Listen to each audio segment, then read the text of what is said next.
तो hello students, अब मैं आपको सिखाऊंगा एडिशन ऑफ वेक्टर्स। ठीक है, वेक्टर को हम ऐड कैसे करेंगे इसके बारे में हम डिस्कस करेंगे। ठीक है, तो वेक्टर के बारे में कुछ बेसिक इन्फॉर्मेशन हम लोगों ने पढ़ रखी है प्रीवियस लेक्चर में। तो वेक्टर का एडिशन करने से पहले हमें पता होना चाहिए वेक्टर के कंपोनेंट्स। ठीक है, वेक्टर के कंपोनेंट्स और इसके जो मेथड्स हैं। तो पहला मेथड है एडिशन का आपका ये ग्राफिकल रिप्रेजेंटेशन। इसमें पॉलीगन मेथड भी आएगा, ग्राफिकल रिप्रेजेंटेशन। इसमें हम आपको एरो के थ्रू दिखाएंगे कि सम कैसे निकालते हैं। ठीक है, हेड एंड टेल वाला कॉन्सेप्ट यहां पे अप्लाई होगा। दूसरा हमारा है एनालिटिकल मेथड। इसमें आपको हम मैथमेटिकली प्रूव करके बताएंगे कि वेक्टर का सम कैसे करते हैं, एक जनरल फॉर्मूला लेकर के आएंगे। थर्ड है हमारा रिजोल्यूशन ऑफ द वेक्टर्स।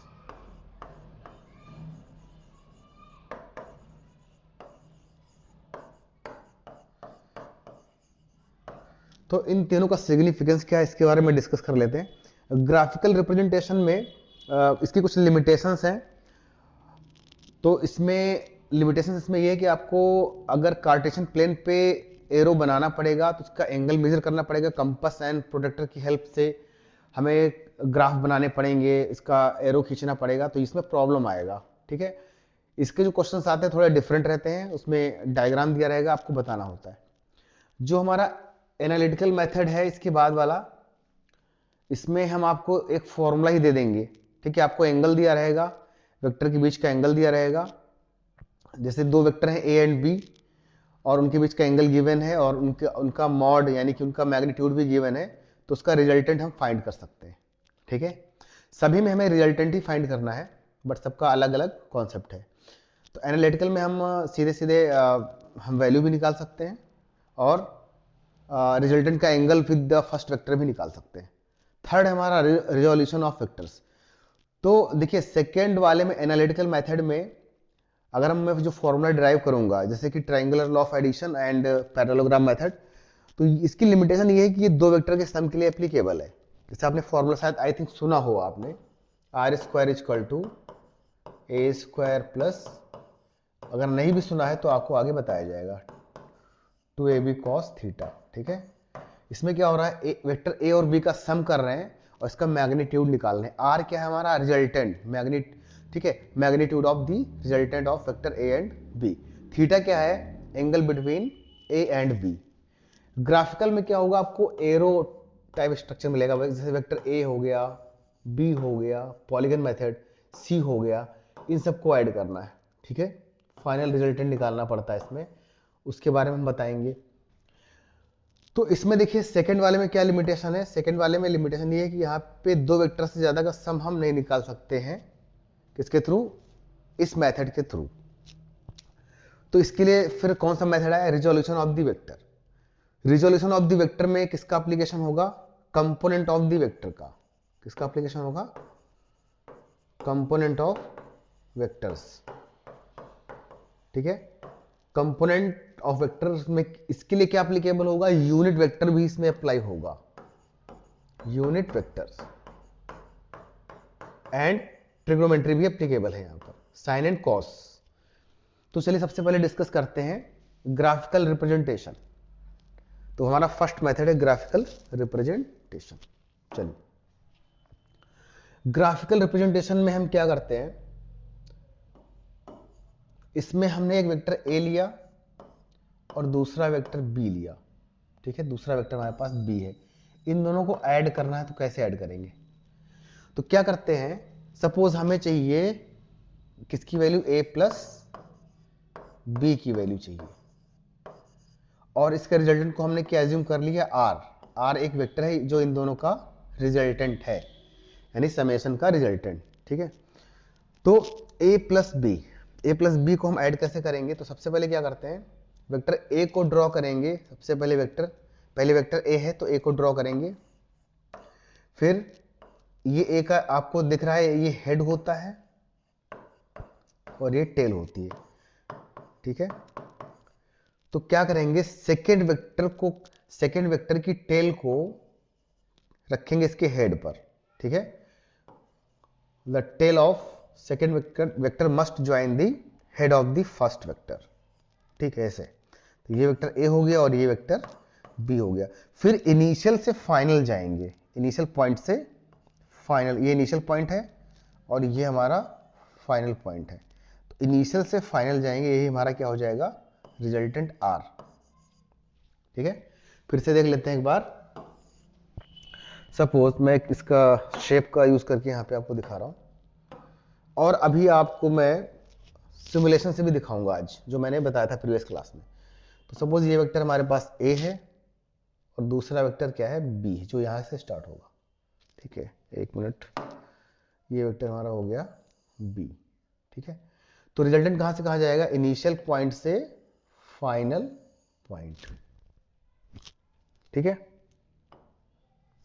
तो ये हो गया वेक्टर ए और ये हो गया बी, और ये इसका रिजल्टेंट क्या है, आर, ठीक है। दिखने में तो ये ठीक लग रहा है, बट जब प्रॉब्लम यहाँ पे आती है कि ए और बी के बीच का एंगल क्या है वो हमें नहीं पता अभी, ठीक है।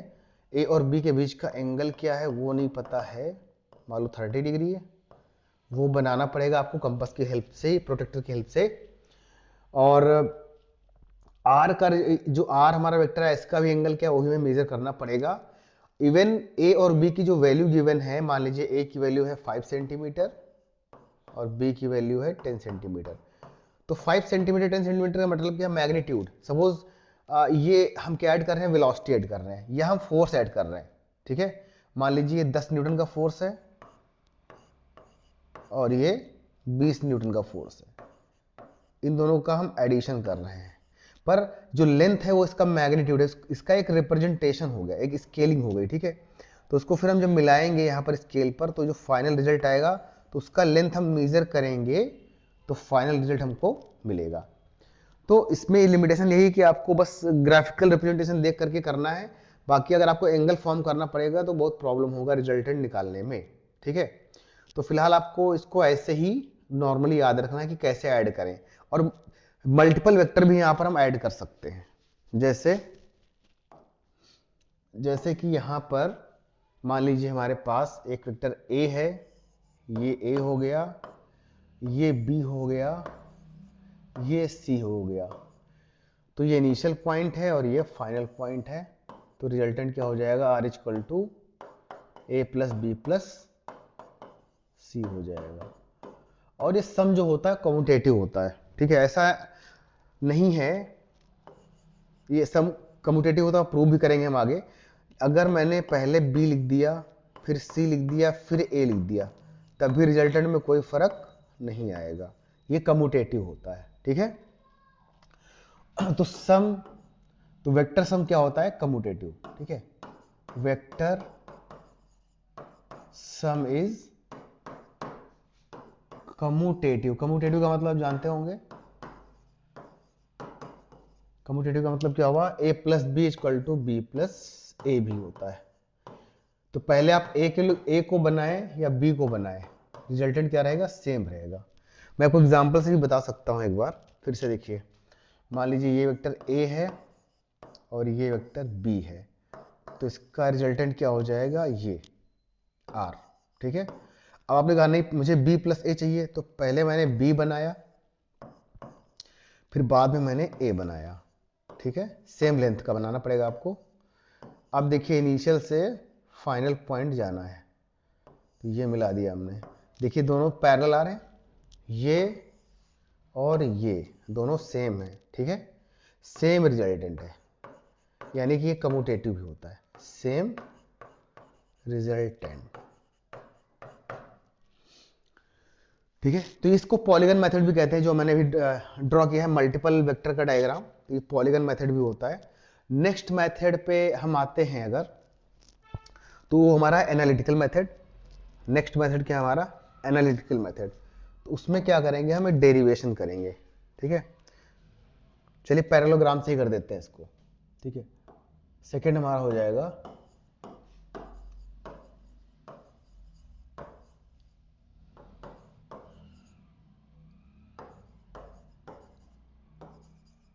मेथड, ठीक है। तो पैरेललोग्राम मेथड में क्या होगा, हम यहां पर क्या ड्रॉ करेंगे, यहां पे मैं वेक्टर ले रहा हूं ए और बी, ठीक है। ये वेक्टर हमारा ए एंड ये वेक्टर हमारा ए हुआ और ये वेक्टर क्या हुआ, बी हुआ, ठीक है। अब इसमें इसको पैरेललोग्राम बनाना तो कैसे बनाएंगे, देखिए इसके पैरेलल लाइन खींचेंगे सेम लेंथ की, और नीचे वाली लाइन के पैरेलल लाइन खींचेंगे सेम लेंथ की, तो क्या बन गया हमारा पैरेललोग्राम बन गया, ठीक है। थोड़ा सा इसको बढ़ाना पड़ेगा यहाँ पे, ये क्या बन गया पैरेललोग्राम। और ये क्या हो जाएगा इसका रिजल्टेंट आर, ठीक है। अब इसका मैं नेम दे दे रहा हूँ, ये वेक्टर हमारा ए है और ये वेक्टर हमारा बी है। तो अगर ये ए है और ये बी है तो ये भी ए होगा और ये भी क्या होगा, बी होगा। ऐसा क्यों, because property of the parallelogram में क्या होता है, opposite sides are equal and parallel. तो अगर ये नीचे वाला वेक्टर ए है तो ऊपर वाला भी ए होगा, और ये जो लेफ्ट साइड वाला ए बी है, राइट साइड वाला अगर बी है तो लेफ्ट साइड वाला भी बी होगा। तो इससे क्या मिला, अच्छा हमने अभी एडिशन किया था, तो एडिशन में हमने इसको क्या बोला था आर, ठीक है। तो एक प्रॉपर्टी यहां से और निकल के आ रही। अच्छा इसके बीच का मैं एंगल ले रहा हूं, सपोज ये एंगल कितना है, ए और बी के बीच का थीटा, ठीक है। और जो रिजल्टेंट आया है उसका एंगल फर्स्ट वेक्टर से कितना आ रहा है, अल्फा। देखिए दो एंगल डिफरेंट है, जो रिजल्टेंट आया है उसका अल्फा है, और जो ए और बी के बीच का एंगल है वो कितना है, थीटा है। जब ए को आगे हम एक्सटेंड करेंगे तो एंगल कितना आ रहा है, थीटा आ रहा है। तो अगर ये एंगल थीटा है तो ये भी एंगल क्या होगा, थीटा होगा, करस्पॉन्डिंग एंगल, ठीक है। पैरेललोग्राम में क्या है, ये करस्पॉन्डिंग एंगल क्या होंगे, सेम रहेंगे, तो ये एंगल भी क्या होगा, थीटा होगा। फिर यहां से हम एक काम करेंगे, परपेंडिकुलर ड्रॉप करेंगे। ऐसा कर क्यों रहे हैं, ऐसा क्यों कर रहे हैं, बिकॉज हमें क्या करना है, इस यहां पाइथागोरस थ्योरम का यूज करना है, ठीक है। क्योंकि ये जो ट्राइंगल है, ये जो ट्राइंगल है वो हमारा, एक मैं हाइलाइटर ले रहा हूं एक बार, ये जो ट्राइंगल है हमारा ये वाला, ठीक है, ये ट्राइंगल हमारा राइट एंगल ट्राइंगल नहीं है। तो इसके लिए हमें क्या करना पड़ेगा, राइट एंगल ट्राइंगल नहीं है तो इसमें हम पाइथागोरस थ्योरम अप्लाई नहीं कर पाएंगे, इसलिए हमको एक परपेंडिकुलर ड्रॉप करना पड़ रहा है। तो चलिए क्या करते हैं अब इसका कुछ नाम दे देते हैं। सपोज इसका मैं नाम दे दे रहा हूं यहां पे D E F G H, तो हमने कुछ नाम दे दिए यहां पर। अब देखिए जो ट्राइंगल, आप इस ट्राइंगल में देखिए, triangle G D F, triangle in triangle G D F क्या दिख रहा है आपको, राइट एंगल ट्राइंगल है ये, ट्राइंगल जी डी एफ क्या है हमारा, राइट एंगल ट्राइंगल है। और ये आर है, और जी एफ की वैल्यू कितनी हो रही है और डी एफ की वैल्यू कितनी हो रही है। तो पहले आप डी एफ की वैल्यू बताइए कितनी हो रही है, ठीक है। तो अगर मैं डी एफ की वैल्यू बताऊं तो इससे पहले एक काम करना पड़ेगा, आपको छोटा ट्राइंगल लेना पड़ेगा। स्मॉल ट्राइंगल कौन सा, G E F, in triangle G E F. आप पहले इसमें ऑब्जर्व करिए कि क्या हो रहा है, ठीक है। तो ये एंगल कितना है हमारे पास, ये एंगल थीटा है, ये जी है, ये हमारे पास कितना है, एफ है, और ये ई है, और ये बी है, ठीक है। तो जी एफ की वैल्यू कितनी हो जाएगी, चलिए पहले एक काम करते हैं, इसमें अब जी एफ छोड़िए, आप इसमें साइन कॉस अप्लाई करिए। तो कॉस थीटा की वैल्यू कितनी आ रही है यहाँ पर, कॉस थीटा आ रहा है हमारे पास बेस मतलब ई एफ अपॉन जी ई, तो कितना हो गया ई एफ, ई एफ हमें निकालना ही था, और ई एफ अपॉन जी ई की वैल्यू कितनी है बी, तो ई एफ कितना हो जाएगा, क्रॉस मल्टीप्लाई करेंगे इसको, तो ई एफ हो जाएगा बी इंटू कॉस थीटा, ठीक है, बी कॉस थीटा है हमारे पास। तो ई एफ की वैल्यू आ गई और हमें जी एफ की वैल्यू चाहिए। सिमिलरली साइन थीटा अप्लाई करेंगे, साइन क्या होगा, परपेंडिकुलर, परपेंडिकुलर अपॉन जी एफ अपॉन हाइपो जी ई, हाइपोटेन्यूज। तो जी एफ की वैल्यू हमें नहीं पता है अभी, और जी ई की वैल्यू कितनी है ऑलरेडी हमको पता है, जी ई की वैल्यू कितनी है यहाँ पर बी है, जो कि हाइपोटेन्यूज है। तो बताइए जी एफ की वैल्यू कितनी हो जाएगी, बी साइन थीटा, ठीक है। इसका पर्पस क्या है, ये कंपोनेंट हो गए, ठीक है। ये है एक्चुअल में है क्या, ये है rectangular component of B, B का एक परपेंडिकुलर वाला कंपोनेंट, ठीक है, बी का ये जो परपेंडिकुलर कंपोनेंट है ये परपेंडिकुलर कंपोनेंट और ये हॉरिजॉन्टल वाला कंपोनेंट, ठीक है। दो रेक्टेंगुलर कंपोनेंट, एक वर्टिकल एक हॉरिजॉन्टल, ठीक है। तो जीएफ वर्टिकल हो गया, मतलब कौन सा कंपोनेंट, एक साइन कंपोनेंट वर्टिकल वाला और एक हॉरिजॉन्टल वाला कॉस कंपोनेंट, ठीक है।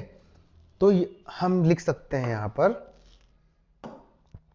क्या कि अब देखिए, अब फिर से आते हैं इस ट्रायंगल में, इन ट्रायंगल जीडीएफ, इन ट्रायंगल जीडीएफ देखिए क्या हो रहा है, आर स्क्वायर पाइथागोरस यूज कर दीजिए, तो G F whole square plus D F whole square R square, ठीक है। आर स्क्वायर, जी एफ की वैल्यू हमने ऑलरेडी निकाल रखी है, जी एफ की वैल्यू बताई कितनी है आपसे, जी एफ की वैल्यू हमारी आई थी बी साइन थीटा, तो यहां पे लिख देंगे बी साइन थीटा, और डी एफ की वैल्यू कितनी है, अब देखिए डी एफ की वैल्यू कितनी हो जाएगी, डी एफ की वैल्यू हो जाएगी D E plus E F, D E plus, देख लीजिए आप डायग्राम में डीई प्लस ई एफ होगा, तो बी साइन थीटा का whole square, B square sine square theta plus D E की वैल्यू कितनी है, ए है, कितनी है ए, और ई एफ की वैल्यू कितनी है बी कॉस थीटा, ठीक है। इन सबको सॉल्व करेंगे तो फाइनल रिजल्ट कितना आएगा, R square equal to, already पता है हमें, A square plus B square plus 2ab cos theta, ये हमारा क्या है, रिजल्टेंट है, ठीक है। रिजल्टेंट का स्क्वायर है, तो आर क्या आएगा, आर आएगा हमारा root over A square plus B square plus 2ab cos theta, ठीक है। तो ये हमारा रिजल्टेंट हो गया। तो रिजल्टेंट निकालने का, अच्छा एक बात और बताइए, यहां पे रिजल्टेंट निकालने की जरूरत है क्या, देखिए जैसे मान लीजिए आपने किसी ब्लॉक पे फोर्स लगाया, एक लगाया इधर 3 न्यूटन का और एक लगाया 4 न्यूटन का फोर्स, दोनों परपेंडिकुलर है, एक ब्लॉक है यहां पर, ठीक है, इसका मास m है सपोज, तो ये ब्लॉक किधर जाएगा, 3 न्यूटन वाले की तरफ जाएगा या 4 न्यूटन वाले की तरफ जाएगा, तो आप बोलेंगे कहीं बीच में जाएगा, क्योंकि 3 भी लग रहा है 4 भी लग रहा है, ठीक है। तो वो जिधर जाएगा वही उसका रिजल्टेंट है, यानी ये ब्लॉक जाएगा इस 3 और 4 न्यूटन के फोर्स के रिजल्टेंट की डायरेक्शन में, ठीक है, इसीलिए हमें रिजल्टेंट निकालना पड़ता है, इस तरफ जाएगा आर, ठीक है। तो ये नीड होती है रिजल्टेंट निकालने के लिए। ऐसा नहीं कि फोर्स को ही ऐड करेंगे, हम यहाँ पे वेलोसिटी भी ऐड करेंगे, आगे चल के वेलोसिटी के कंपोनेंट भी निकालेंगे, फोर्स के जितने भी वेक्टर क्वांटिटी उनके कंपोनेंट निकालना पड़ता है, ठीक है। अगर ऐड करना है, दो क्वांटिटी अगर है, दो से ज्यादा क्वांटिटी है, तब भी हमें कंपोनेंट निकालना पड़ेगा, ठीक है। तो ये हो गया इसका तरीका। लेकिन अभी बात आ रही है अल्फा की, तो हम अल्फा कैसे निकालेंगे, अल्फा को निकालने के लिए क्या करना पड़ेगा, अल्फा को निकालने के लिए क्या करना पड़ेगा, तो अल्फा के लिए मैं इसको इधर इरेज कर रहा हूं थोड़ा सा। अल्फा निकालना बहुत ही आसान है, इन ट्राइंगल जी डी एफ से ही हम निकाल सकते हैं अल्फा, ठीक है, बहुत सिंपल है अल्फा निकालना। देखिए जो ट्राइंगल GDF था उसमें जो आपका ये एंगल था ये था हमारा अल्फा। अब सिंपल है, टेन अल्फा कितना होगा बताइए इस ट्राइंगल में? टेन क्या होता है? Perpendicular upon base, GF upon DF। GF कितना है हमारे पास ऑलरेडी लिखा है उधर, B cos हमारा GF कितना है, सॉरी B साइन थीटा। और DF कितना था? DF हमारे पास था A plus B cos theta. ठीक है, यहां से हमारा अल्फा निकल के आएगा 10 अल्फा। अल्फा क्या है? Direction of resultant. अल्फा क्या है? Direction of resultant, direction of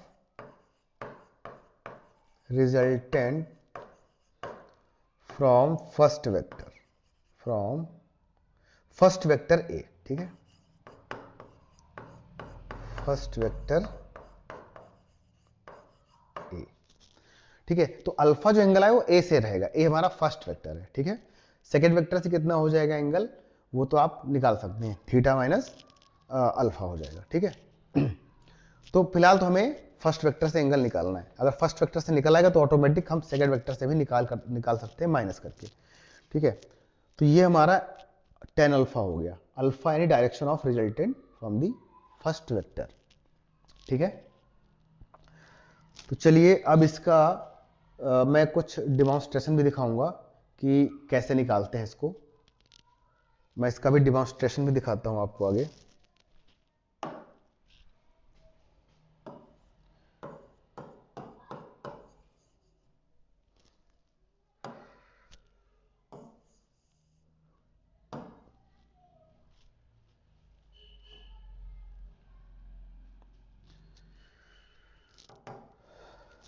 ठीक है, इसका आपको मैं आज सिमुलेशन भी दिखाता हूं।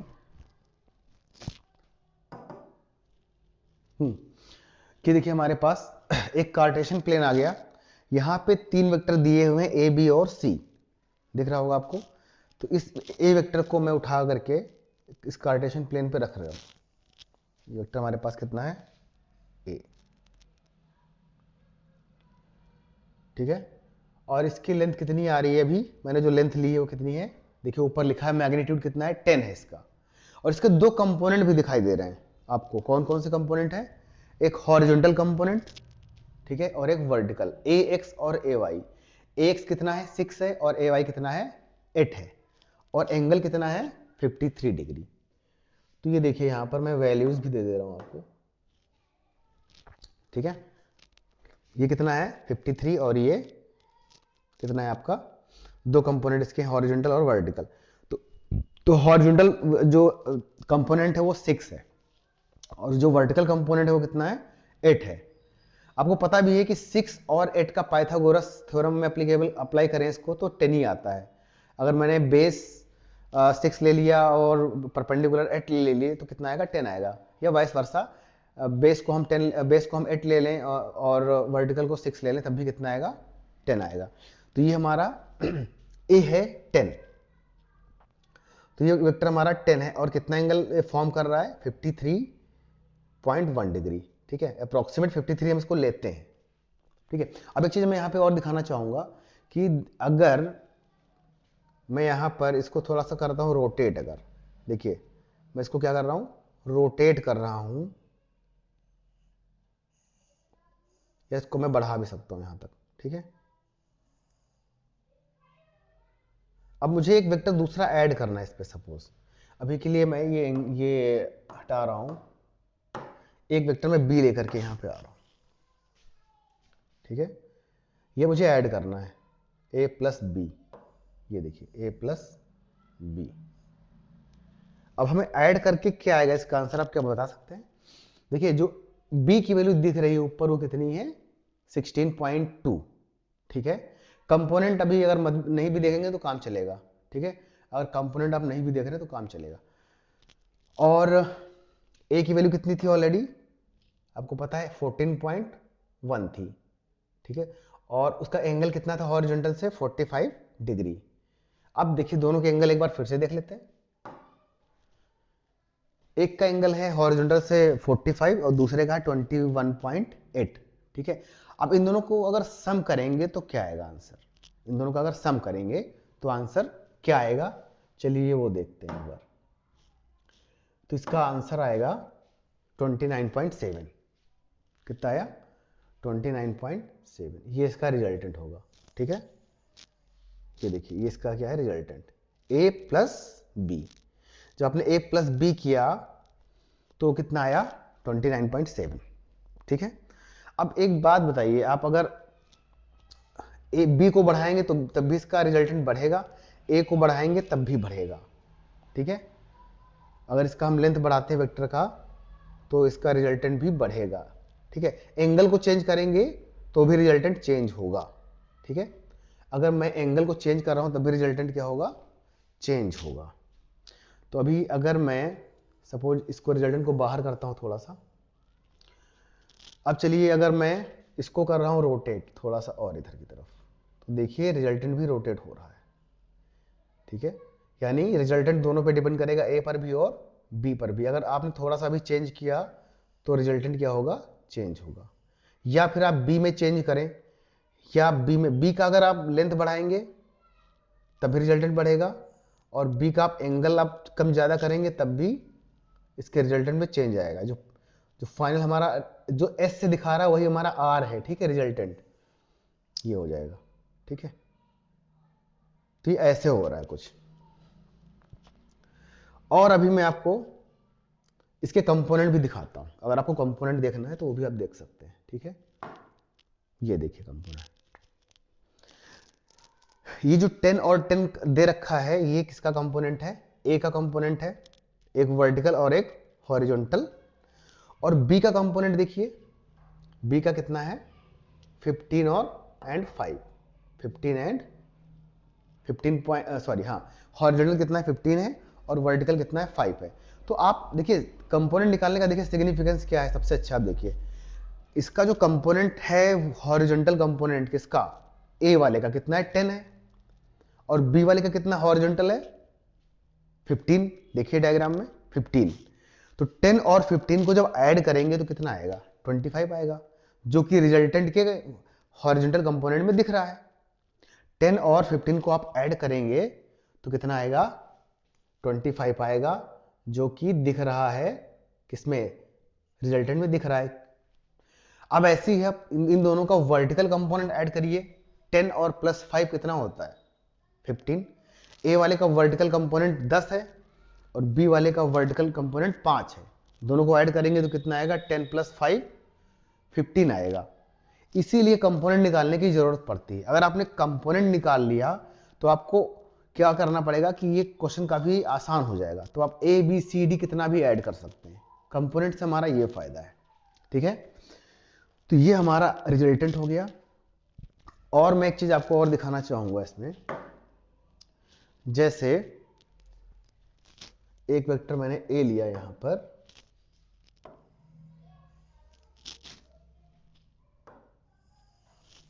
ये वेक्टर मैंने ए लिया। ठीक है, अब देखिए अगर देखिए जो रिजल्टेंट होता है, मान लीजिए मैंने इसको हॉरिजॉन्टल कर दिया, एक वेक्टर ये हो गया हमारे पास और दूसरा वेक्टर हमारे पास बी ले लेता हूं मैं यहां पर। अगर मैं इसको ओरिजिन से स्टार्ट करूंगा तो इसको क्या बोलेंगे, पोजीशन वेक्टर। दो हमने वेक्टर लिए हैं यहां पर, इसका जो रिजल्टेंट होगा वो क्या आएगा, सम। इसका सम क्या आ रहा है, ये ऐसे आ रहा है, ये देखिए। ठीक है, अब एक एक्सपेरिमेंट करते हैं। अगर मैं जो नीचे वाला कंपोनेंट है ए, जो हमारा ए वेक्टर है, इसकी लेंथ अगर मैं बढ़ाऊं तो क्या होगा, इसकी लेंथ बढ़ाने पे एस पे क्या फर्क पड़ेगा, एस पे क्या फर्क पड़ेगा देखते हैं। मैं इसको ए को बढ़ा रहा हूं, ए को बढ़ा रहा हूं, तो बी बढ़ तो रहा है लेकिन ये ए की तरफ क्या कर रहा है, झुक रहा है। ठीक है, ए की तरफ अप्रोच कर रहा है, ऐसा क्यों, देखिए जो रिजल्टेंट है वो उसकी तरफ जाएगा जो वेक्टर ज्यादा स्ट्रांग होगा, जो ज्यादा पावरफुल होगा। या जिसका मैग्नीट्यूड ज्यादा होगा। ठीक है, आप इसको ए को जितना बढ़ाते जाएंगे रिजल्टेंट उतना ही इसकी तरफ अप्रोच करता जाएगा। ऐसे सिमिलरली अगर मैं ए को कम करता जाऊं, ए कम होगा तो बी ज्यादा हो रहा है, बी ज्यादा होगा तो रिजल्टेंट किधर जाएगा, बी की तरफ जाएगा। देखिए किधर जाएगा, बी की तरफ जाएगा। ये दिख रहा है आपको? ठीक है, तो रिजल्टेंट उसकी तरफ झुकेगा जिधर मैग्नीट्यूड ज्यादा होगा। ठीक है, ये देखिए दिख रहा है। और अगर आप कुछ एंगल भी चेंज कर रहे हैं तो एंगल चेंज करने पर भी किसी एक का भी एंगल आप चेंज करेंगे तो रिजल्टेंट चेंज होगा। दिख रहा है आपको? मैं ए को चेंज कर रहा हूं तो एस भी चेंज हो रहा है। अगर मैं बी को चेंज करता हूं, बी को रोटेट कराता हूं तो एस भी चेंज होगा, या बी को मैं बढ़ाऊंगा तो एस भी बढ़ेगा। ठीक है, देखिए बढ़ेगा तभी, आगे मैं बहुत सारी चीजें बताने वाला हूं। अब बढ़ेगा तभी जब ये एंगल एक्यूट होगा, वरना कम भी हो सकता है। अगर ये एंगल अगर ऑब्ट्यूस हुआ, ठीक है, 90 से ग्रेटर, तो कम भी हो सकता है। ठीक है, तो एक तो ये हो गया हमारे पास। और मैं आपको ये बताना चाह रहा हूं, कुछ चीजें और बताना चाह रहा हूं मैं इसमें आपको, कि आप इसको कई तरीके से ड्रॉ कर सकते हैं। देखिए आप इसको इस तरीके से भी ड्रॉ कर सकते हैं, ये देखिए दिख रहा है आपको, और ऐसे भी ड्रॉ कर सकते हैं पैरेललोग्राम के थ्रू। ठीक है, अब मैं आपको बताने जा रहा हूं कि जो मैंने वेक्टर की डेफिनेशन बताई थी बहुत सारी, ये जो हमारा ये वेक्टर मैंने यहां से स्टार्ट किया, तो जो ये वेक्टर हमारे पास है, तो ये हमारा वेक्टर क्या है, ये वेक्टर हमारा है पोजीशन वेक्टर, जिसके कोऑर्डिनेट कितने हैं, ऊपर देखिए कोऑर्डिनेट कितने आ रहे हैं। मान लीजिए मैं, हाँ अब देखिए इसके कोऑर्डिनेट क्या है, इसकी जो जो टिप, जो उसकी टिप है उसके कोऑर्डिनेट कितना है, 14,16, x, y। इसका x कंपोनेंट है 14 और y कंपोनेंट है 16, x, y। तो इसको हम किस फॉर्म में लिख सकते हैं, यूनिट वेक्टर के फॉर्म में भी लिख सकते हैं। ठीक है, 14 i cap plus 16 j cap के फॉर्म में भी इसको लिख सकते हैं। ठीक है, तो एक चीज ये हो गई। अगर मैं कोई ऐसा वेक्टर लेता हूं जो कि ओरिजिन से नहीं जा रहा है, ये हमारा हो जाएगा डिस्प्लेसमेंट वेक्टर। देखिए ओरिजिन से नहीं जा रहा है, कहीं भी घुमा दीजिए आप, ओरिजिन से मत जाने दीजिए, तो ये क्या हो जाएगा, डिस्प्लेसमेंट वेक्टर। बट ये वाला वेक्टर कौन सा है, जो ए वेक्टर है हमारे पास, वो हमारा कौन सा वेक्टर है, पोजीशन वेक्टर। ठीक है, इसके बाद पैरेलल वेक्टर कौन से होते हैं, अगर आपको पैरेलल वेक्टर देखना है तो देखिए, पैरेलल तो आपको पता भी होगा। अगर ये मान लीजिए ये वेक्टर है ऐसे, तो दूसरा वेक्टर भी मैंने ले लिया इसके पैरेलल। ठीक है, ये पैरेलल है, पर इक्वल जरूरी नहीं कि इसके लेंथ इक्वल हो, ये पैरेलल है। ये बड़ा है, एक बड़ा हो सकता है, छोटा हो सकता है। देखिए बड़ा है, बी बड़ा है, ए छोटा है, या फिर ए बड़ा है, बी छोटा है, बट पैरेलल रहेंगे। ये कहीं भी जाएं, कहीं भी इसको ले जाइए आप, पैरेलल ही रहेगा। ठीक है, ये आपस में क्या है, पैरेलल वेक्टर। और यहां पे ले आएंगे तो आप कोलिनियर बन जाएगा। देखिए यहां पर क्या बन गया, कोलिनियर वेक्टर, एक ही लाइन में आ गए। ठीक है, दूसरा, एक आपने सुना होगा नल वेक्टर। तो नल वेक्टर आप यहां पर ड्रॉ नहीं कर सकते। नल वेक्टर को ड्रॉ करने के लिए उसका मैग्नीट्यूड 0 ही होता है, यानी कि उसका अगर हम सम निकालेंगे तो वो 0 ही आएगा। सम का मतलब है अगर एंगल 180 हुआ तो 0 आएगा। ठीक है, तो जैसे मान लीजिए मैं इस वेक्टर को लेता हूं यहां पर, इसको घुमा देता हूं ऐसे। ठीक है, एंटी पैरेलल ले रहा हूं और इसको मैंने यहां रखा, तो इसका जो रिजल्टेंट है वो कितना आ रहा है, इसका रिजल्टेंट देखिए कितना आ रहा है यहां पर। अब मैं इसको बढ़ाऊंगा तो कुछ आएगा यहाँ पे, इसकी वैल्यूज भी चाहिए। अभी 4 आ रहा है। ठीक है, अभी मैं इसको b को, अगर देखिए a का मैग्नीट्यूड 9 है, तो b का मैग्नीट्यूड भी अगर मैं 9 कर दूं, दोनों अपोजिट हैं, तो क्या आ गया, रिजल्टेंट 0 आ गया। तो ये हो जाएगा 0 वेक्टर। जो s वेक्टर है वो हमारा 0 या नल वेक्टर बनेगा, जो कि दिख ही नहीं रहा क्योंकि वो एक कह सकते हैं पॉइंट वेक्टर है छोटा सा, क्योंकि इसका मैग्नीट्यूड क्या है 0, तो इसको बोलते हैं नल वेक्टर। ठीक है,